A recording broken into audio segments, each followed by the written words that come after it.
है कि भारतवर्ष में एक राजा राज्य करता था। वह बड़ा ही प्रतापी और दानी था। वह नित्य प्रतिदिन मंदिर में दर्शन करने जाता। वह ब्राह्मण और गुरुओं की सेवा किया करता था। उसके दरवाजे से कोई भी निराश होकर नहीं लौटता था। वह प्रत्येक गुरुवार को व्रत रखता एवं पूजन करता था। हर एक दिन गरीबों की सहायता करता था। परंतु यह सब बातें उसकी रानी को अच्छी नहीं लगती।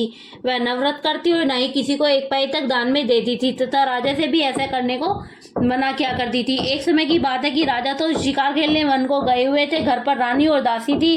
उस समय गुरु बृहस्पति देव एक साधु का रूप धारण कर राजा के दरवाजे पर भिक्षा मांगने गए तथा भिक्षा मांगी तो रानी कहने लगी, हे साधु महाराज, मैं दान और पुण्य से तंग आ गई हूँ। मेरे से तो घर का कार्य ही समाप्त नहीं होता।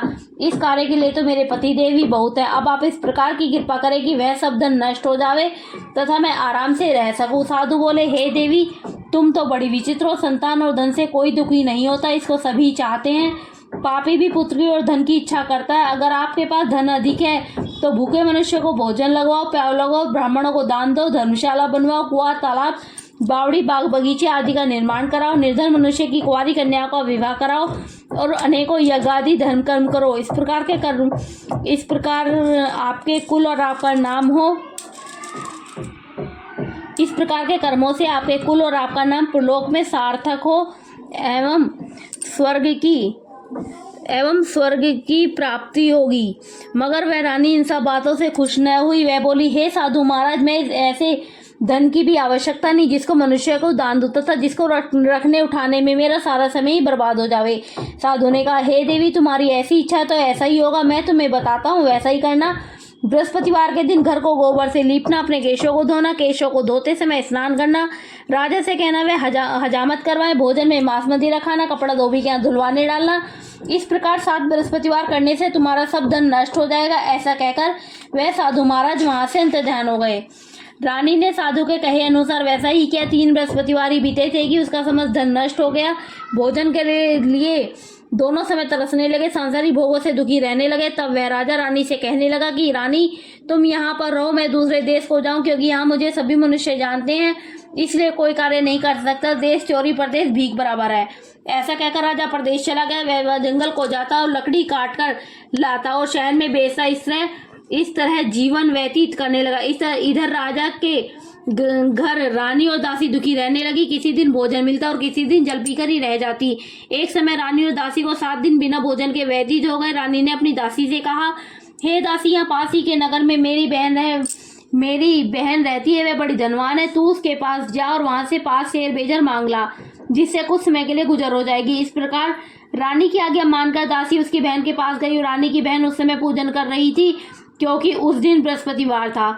जब दासी ने रानी की बहन को देखा और उससे बोली कि हे रानी, मुझे तुम्हारी बहन ने भेजा है, मेरे लिए 5 शेर बेजर दे दो। इस प्रकार दासी ने अनेक बार कहा, परंतु रानी ने कुछ उत्तर न दिया, क्योंकि उस समय वह बृहस्पतिवार की व्रत कथा सुन रही थी। इस प्रकार जब बांदी को किस प्रकार का उत्तर नहीं मिला तो वह बहुत दुखी हुई एवं क्रोध भी आया। लौटकर अपने गांव रानी के पास आकर बोली कि हे रानी, तुम्हारी बहन तो बहुत बड़ी आदमी है, वह छोटे मनुष्य से बात भी नहीं करती। इसीलिए मैंने उससे कहा तो उसने कोई उत्तर नहीं दिया। मैं वापस चली आई। रानी बोली, हे दासी, इसमें उसका दोष नहीं है। जब बुरे दिन आते हैं तब कोई सहारा नहीं देता। अच्छे बुरी का पता आपत्ति में ही लगता है। जो ईश्वर की इच्छा होगी वही होगा। वह सब हमारे भाग्य का दोष है। इधर उस रानी ने देखा कि मेरी बहन की दासी आई थी, परंतु मैं उससे नहीं बोली, इससे वह बहुत दुखी हुई होगी। यह सोच कथा को सुन और विष्णु भगवान का पूजन समाप्त कर वह रानी बहन के घर चल दी और जाकर अपनी बहन से कहने लगी कि हे बहन, मैं बृहस्पतिवार का व्रत कर रही थी, तुम्हारी दासी आई थी, परंतु जब तक कथा होती है तब तक ना ही उठते हैं और ना ही बोलते हैं, इसलिए मैं ना बोली। कहो दासी क्यों गई थी? रानी बोली, बहन, हमारे अनाज नहीं है, वैसे तुमसे कोई बात छिपी नहीं है, इसी कारण मैंने दासी को तुम्हारे पास 5 शेर बेजर लेने के लिए भेजी थी। रानी बोली, बहन देखो, बृहस्पति भगवान मनोकामना पूर्ण करते, देखो शायद तुम्हारे घर में भी अनाज रखा हो। इस प्रकार का वचन जब रानी ने सुना तो घर के अंदर गई और वहां उसे एक घड़ा बेजर का भरा मिल गया। तब तो वह रानी और बांदी को बहुत ही खुशी हुई और दासी कहने लगी कि हे रानी, देखो, वैसे हमको जब नहीं मिलता तो हम रोज व्रत करते हैं, अगर इनसे व्रत की विधि और कथा पूछ ली जावे तो उसे हम भी क्या करें। तब उस रानी ने अपनी बहन से पूछा कि हे बहन, बृहस्पतिवार के व्रत की कथा कैसे है तथा वह व्रत कैसे करना चाहिए। रानी की बहन ने कहा कि गुरुवार के व्रत में चने की दाल मुनक्कों से विष्णु भगवान का केले की जड़ में पूजन करें तथा दीपक जलावे, पीला भोजन करें, कहानी सुने। इस प्रकार करने से गुरु भगवान प्रसन्न होते, अन्न धन देते, मनोकामना पूर्ण करते। इस प्रकार रानी और दासी को दोनों ने निश्चय किया कि बृहस्पति देव का पूजन जरूर करेंगे। 7 दिन बाद जब बृहस्पतिवार आया तो उन्होंने व्रत रखा। गुड़साल में जाकर चना गुड़ बीन लाई तथा चने की दाल से केले की जड़ तथा विष्णु भगवान का पूजन किया। अब भोजन पीला कहाँ से आवे, बेचारी बड़ी दुखी हुई। उन्होंने व्रत किया था, इसी कारण गुरु भगवान प्रसन्न थे। 2 थालों में सुंदर पीला भोजन लेकर आए और दासी को देकर बोले कि हे दासी, यह तुम्हारे और रानी के लिए भोजन है, तुम दोनों करना। दासी भोजन पाकर बड़ी प्रसन्न हुई और रानी से बोली, चलो रानी जी भोजन कर लो। रानी को इस विषय में कुछ पता नहीं था, इसलिए वह दासी से बोली कि तू ही भोजन कर, क्योंकि तू हमारी व्यर्थ में हंसी उड़ाती है। दासी बोली, एक महात्मा भोजन दे गया है। रानी कहने लगी, वह भोजन तेरे लिए दे गया है, तू ही भोजन कर। दासी ने कहा कि वह महात्मा हम दोनों के लिए 2 थालों में सुंदर भोजन दे गया, इसलिए हम और तुम दोनों ही साथ साथ भोजन करेंगी। इस प्रकार रानी और बांदी दोनों ने गुरु भगवान को नमस्कार कर भोजन प्रारंभ किया तथा वे प्रत्येक बृहस्पतिवार को गुरु भगवान का व्रत और विष्णु पूजन करने लगी। बृहस्पति भगवान की कृपा से फिर रानी और दासी के पास धन हो गए। रानी फिर उसी समय आलस्य करने लगी। तब दासी बोली, देखो रानी, तुम्हें पहले इसी प्रकार आलस्य करती थी, तुम्हें धन के रखने में कष्ट होता था, इसी कारण सभी धन नष्ट हो गया। अब गुरु भगवान की कृपा से धन मिला है तो फिर तुम्हें आलस्य होता है। बड़ी मुसीबतों के बाद हमने यह धन पाया है, इसलिए हमें दान पुण्य करना चाहिए तथा भूखे मनुष्य को भोजन लगाओ, प्याऊ लगवाओ, ब्राह्मणों को दान दो, कुआं, तालाब, बावड़ी आदि का निर्माण कराओ, मंदिर पाठशाला बनवाओ, दान दो, कुंवारी कन्या को विवाह करवाओ, धन को शुभ कर्मों में खर्च करो, जिससे तुम्हारे कुल का यश बढ़े, स्वर्ग प्राप्त हो, पितृ प्रसन्न होंगे। तब रानी ने इस प्रकार कर्म करने प्रारंभ किए तो काफी यश फैलने लगा। एक दिन रानी और दासी विचार करने लगे कि न जाने राजा किस प्रकार से होंगे, उनकी कोई खबर नहीं है। गुरु भगवान से उन्होंने प्रार्थना की और भगवान ने रात्रि में राजा को सपन में कहा कि राजा उठ, तेरी रानी तुझको याद करती है, अपने देश को चलो। राजा प्रातःकाल उठा और विचार करने लगा। स्त्री जाति खाने और पहनने की संगनी होती है, पर भगवान की आज्ञा मारकर वह अपने नगर के लिए चलने को तैयार हुआ। इससे पूर्व राजा प्रदेश चला गया और प्रदेश में दुखी रहने लगा। प्रतिदिन जंगल में से लकड़ी बीन कर लाता, उन्हें शहर में बेचकर अपने दुखी जीवन को बड़ी कठिनता से व्यतीत करता था। एक दिन राजा दुखी हो अपनी पुरानी बातों को याद करके रोने लगा। तब उस जंगल में से बृहस्पति देव एक साधु का रूप धारण कर आ गए और राजा के पास आकर बोले कि हे लकड़हारे, तुम इस सुनसान जंगल में किस चिंता में बैठे हो, मुझको बतलाओ। यह सुन राजा के नेत्रों में जल भर आए और साधु को वंदना कर बोला कि हे प्रभु, आप सब कुछ जानने वाले हो। इतना कह साधु को अपनी संपूर्ण कहानी बतला दी। महात्मा दयालु होते, उनसे बोले कि हे राजा, तुम्हारी स्त्री ने बृहस्पति देव का अपराध किया था, जिस कारण तुम्हारी यह दशा हुई है। अब तुम किसी प्रकार की चिंता मत करो, भगवान तुम्हें पहले से अधिक धनवान करेगा। देखो, तुम्हारी स्त्री ने भी गुरु भगवान का व्रत आरंभ कर दिया है और तुम मेरा कहा मानकर बृहस्पतिवार को व्रत करके चने की दाल गुड़ जल के लोटे में डालकर केले का पूजन करो, फिर कथा कहो और सुनो। भगवान तेरी सब मनोकामनाओं को पूर्ण करेगा। साधु को प्रसन्न देखकर राजा बोला कि हे प्रभु, मुझे लकड़ी बेचकर इतना पैसा नहीं मिलता जिससे भोजन करने के उपरांत कुछ बचा सकूं। मैंने रात्रि में अपनी रानी को व्याकुल देखा है, मेरे पास कुछ भी नहीं है जिससे उसकी खबर तो मंगा सकूं। फिर मैं कौन सी कहानी कहूँ, या मुझको कुछ भी मालूम नहीं है। साधु ने कहा कि हे राजा, तुम किसी बात की चिंता मत करो। बृहस्पतिवार के दिन तुम रोजाना की तरह लकड़ियाँ लेकर शहर को जाओ, तुमको रोज से 2 गुना धन प्राप्त होगा, जिससे तुम भली भांति भोजन कर लोगे तथा बृहस्पति देव की पूजा का सामान भी आ जाएगा। और बृहस्पतिवार की कहानी इस प्रकार से है। बृहस्पति देव की कहानी। प्राचीन काल में एक ब्राह्मण था, वह बहुत निर्धन था, उसके कोई भी संतान नहीं थी। उसकी स्त्री बहुत ही मलिनता के साथ रहती थी। वह स्नान न करती, न किसी देवता का पूजन न करती, प्रातःकाल उठते ही सर्वप्रथम भोजन करती, बाद में कोई अन्य कार्य करती थी। इससे ब्राह्मण देवता बड़े दुखी थे, बेचारे बहुत कुछ कहते किंतु उसका कोई परिणाम न निकला।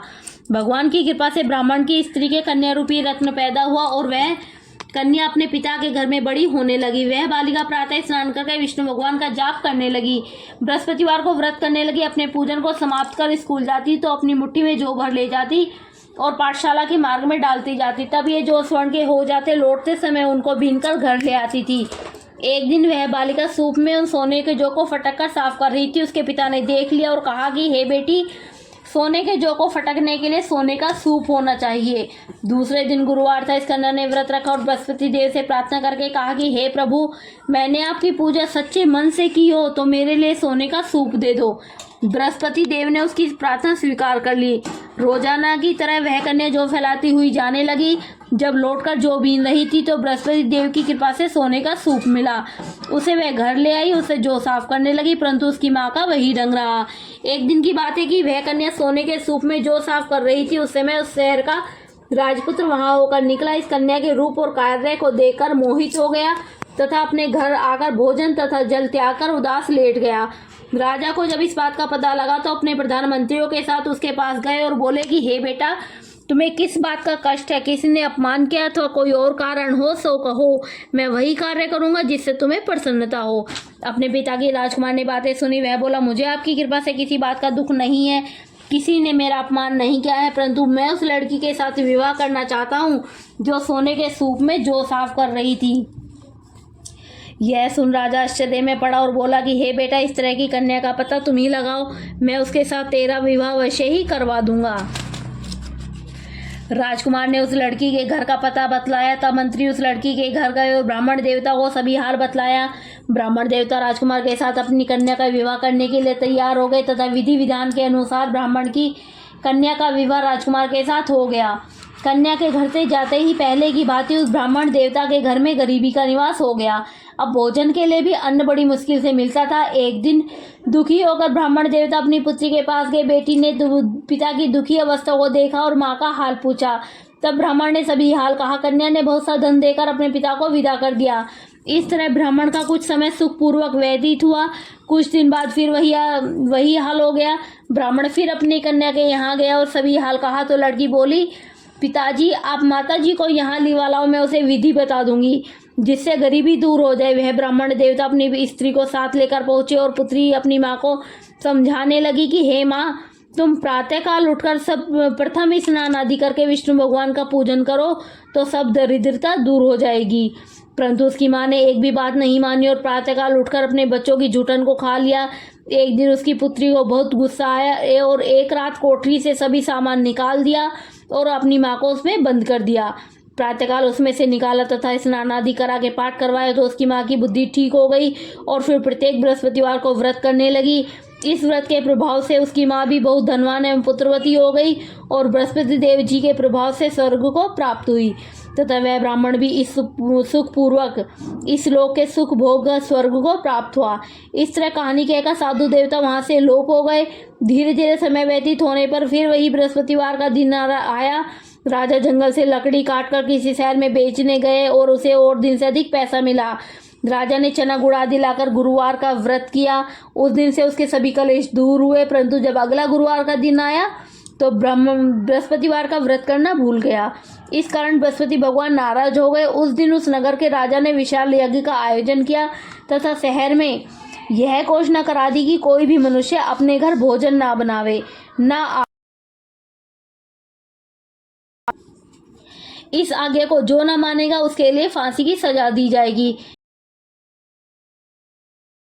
कई राजा की आज्ञा अनुसार शहर के सभी लोग भोजन करने गए, लेकिन लकड़हारा कुछ देर से पहुंचा, इसलिए राजा उसको अपने साथ लिवा ले गए और ले जाकर भोजन करा रहे थे। रानी की दृष्टि खूंटी पर पड़ी जिस पर उसका हार लटका हुआ था। वह वहां पर दिखाई नहीं दिया। रानी ने निश्चय किया कि मेरा हार इसी मनुष्य ने चुरा लिया है। उसी समय सैनिकों को बुलाकर उसको जेलखाने में डलवा दिया। तब राजा जेलखाने में पड़ गया और बहुत दुखी होकर विचार करने लगा कि न जाने कौन से पूर्व जन्म के कर्म से मेरे लिए दुख प्राप्त हुआ है, और उसी साधु को याद करने लगा जो उसे जंगल में मिला था। उसी समय तत्काल बृहस्पति देव साधु के रूप में प्रकट हो गए और उसकी दशा को देखकर कहने लगे, अरे मूर्ख, तूने बृहस्पति देवता की कथा नहीं करी, इसी कारण तुझे दुख प्राप्त हुआ है। अब चिंता मत कर, बृहस्पतिवार के दिन जेलखाने के दरवाजे पर 4 पैसे पड़े मिलेंगे, उनसे तू बृहस्पति देव की पूजा करना, तेरे सभी कष्ट दूर हो जाएंगे। बृहस्पतिवार के दिन उसे 4 पैसे मिले। राजा ने कथा कही। उसी रात्रि को बृहस्पति देव ने उस सागर के राजा को स्वप्न में कहा कि हे राजा, तुमने जिस आदमी को जेलखाने में बंद कर दिया है वह निर्दोष है, वह राजा उसे छोड़ देना। रानी का हार उसी खूंटी पर लटका हुआ है, अगर तू ऐसा नहीं करेगा तो मैं तेरे राज्य को नष्ट कर दूंगा। इस तरह के रात्रि सपन को देखकर राजा प्रातःकाल उठा और खुंडी पर हाथ देकर लकड़हारे को बुलाकर क्षमा मांगी तथा उस राजा को योग्य सुंदर वस्त्र आभूषण देकर विदा किया तथा गुरुदेव की आज्ञा अनुसार राजा अपने नगर को चल दिया। राजा जब नगर के निकट पहुंचा तो उसे बड़ा ही आश्चर्य हुआ। नगर में पहले से अधिक बाग, तालाब और कुएं तथा बहुत से धर्मशाला, मंदिर आदि बन गई हैं। राजा ने पूछा कि यह किसका बाग और धर्मशाला है। तब नगर के सब लोग कहने लगे कि यह सब रानी और दासी के हैं। तो राजा को आश्चर्य हुआ और गुस्सा भी आया। जब रानी ने यह खबर सुनी कि राजा आ रहे हैं तो उसने अपनी दासी से कहा कि हे दासी, देख राजा हमको कितनी बुरी हालत में छोड़ गए थे। हमारी ऐसी हालत देखकर लौट न जाए, इसलिए तू दरवाजे पर खड़ी हो जा। आज्ञा अनुसार दासी दरवाजे पर खड़ी हो गई और राजा आए तो उन्हें अपने साथ लिवा लाई। तब राजा ने क्रोध करके अपनी तलवार निकाली और पूछने लगे कि यह बताओ कि यह धन तुम्हें कैसे प्राप्त हुआ है। तब उन्होंने कहा कि हमें धन बृहस्पति देव के व्रत के प्रभाव से प्राप्त हुआ है। राजा ने निश्चय किया कि 7 दिन बाद तो सभी बृहस्पति देवता का पूजन करते हैं, परंतु मैं रोजाना दिन में 3 बार कहानी कहा करूंगा तथा रोज व्रत किया करूंगा। अब हर समय राजा के दुपट्टे में चने की दाल बंधी रहती तथा दिन में 3 बार कहानी कहता। एक दिन राजा ने विचार किया कि चलो अपनी बहन के यहाँ हो आवे। इस तरह निश्चय कर राजा घोड़े पर सवार अपनी बहन के यहाँ चलने लगा। मार्ग में उसने देखा कि कुछ आदमी एक मुर्दे को लिए जा रहे हैं। उन्हें रोककर राजा कहने लगे, अरे भैया, मेरी बृहस्पति देव की कहानी सुनो। वे बोले, लो, हमारा तो आदमी मर गया, इसे अपनी कथा की पड़ी है। परंतु कुछ आदमी बोले, अच्छा कहो, हम तुम्हारी कथा भी सुनेंगे। राजा ने दाल निकाली और जब कथा आदि हुई कि मुर्दा हिलने लग गया और जब कथा समाप्त हो गई तो राम राम करके वह मनुष्य खड़ा हो गया। राजा आगे बढ़ा। आगे मार्ग में उसे किसान खेत में हल चलाता मिला। राजा ने उसे देखा और उसे बोले, अरे भैया, तुम मेरी बृहस्पतिवार की कथा सुन लो। किसान बोला, जब तक मैं तेरी कथा सुनूंगा तब तक 4 हरिया जोत लूंगा। जा अपनी कथा किसी और को सुनाना। इस तरह राजा आगे चलने लगा।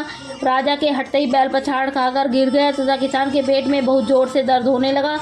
उस समय उसकी माँ रोटी लेकर आई। जब उसने यह सब देखा तो अपने पुत्र से सब हाल पूछा और बेटे ने सभी हाल कह दिया। तो बुढ़िया दौड़ी दौड़ी उस घुड़सवार के पास गई और उससे बोली, मैं तेरी कथा सुनूंगी, तो अपनी कथा मेरे खेत पर ही चलकर कहना। राजा ने बुढ़िया के खेत पर जाकर कथा कही, जिसके सुनते ही बैल खड़े हो गए तथा किसान के पेट का दर्द बंद हो गया। राजा अपने नगर बहन के घर पहुंचा। बहन ने भाई की खूब मेहमानी की। दूसरे दिन सवेरे राजा जगा तो देखा कि सब लोग भोजन कर रहे हैं। राजा ने अपनी बहन से कहा कि ऐसा कोई मनुष्य है जिसने भोजन नहीं किया हो, मेरी बृहस्पतिवार की कथा सुन ले।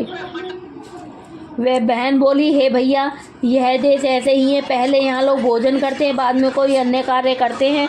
अगर कोई पड़ोस में हो तो देखा हूँ। वह ऐसा कहकर देखने चली गई, परंतु उसे कोई ऐसा व्यक्ति नहीं मिला जिसने भोजन ना किया हो।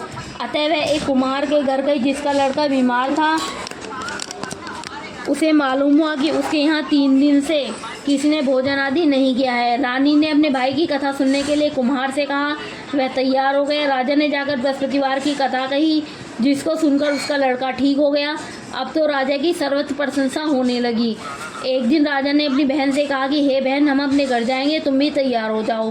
राजा की बहन ने अपनी सास से कही। सास बोली, चली जा, परंतु अपने लड़कों को मत लेके जाना, क्योंकि तेरे भाई के कोई औलाद नहीं होती है।